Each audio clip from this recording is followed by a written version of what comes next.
I know very little. From what I know, it's very scary, because now you find that we have created a system that is not helping people as it was supposed to, but now it is holding them hostage.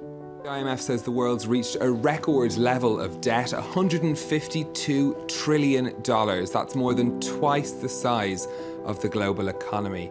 In the UK, new figures have revealed the country's total personal debt has reached an all-time high. The alarm over household debt in Canada is ringing louder than ever. We end today's show looking at a common but crippling affliction, student debt. I mean, most of the debt is corporate debt. It's not as if the consumers are really loaded up with debt as they are in say, America.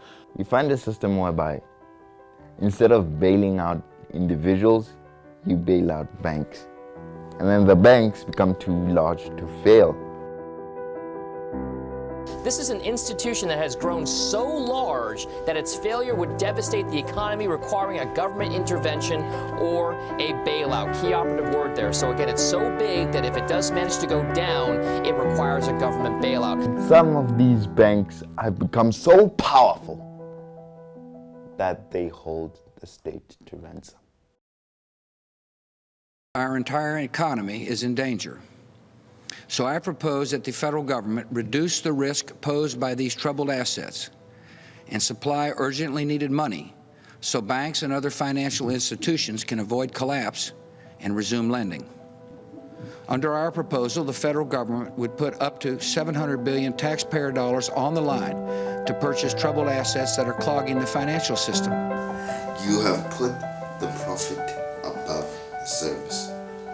You will use the money that was meant for healthcare, education, infrastructure improvement to bail out, like, let's say, JP Morgan or Lehman Brothers. Companies that are there for a profit, not to provide a service. Any bank with more than $50 billion is now statistically significant. There are 35 of them now. When you add up the 5 biggest banks you are talking about and throw Goldman Sachs in there, that's almost 60% of the financial system's assets. And here's the thing, the number of too big to fail banks could grow by nearly 40% over the next 15 years. That would mean that 48 banks would become systemically significant.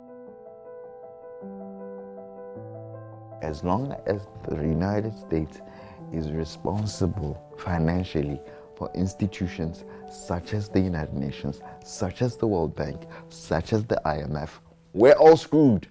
Because once the piggy bank breaks, everything's defeated. So whoever controls the piggy bank controls the world. And the piggy bank right now, well, some idiot gave it to the US. The country clubs and the cocktail parties are not real America. The millionaires and billionaires are the exception to the rule. We have a $4 trillion national debt.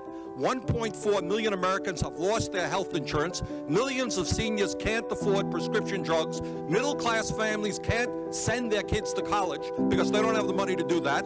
Bankruptcy cases have increased by a record-breaking 23%. Business investment is at its lowest level in more than 50 years. CEOs make more than 500 times of what their workers make. The middle class is shrinking. We have the greatest gap between the rich and the poor of any industrialized nation, and this is an economy that is improving. I hate to see what would happen if our economy was sinking.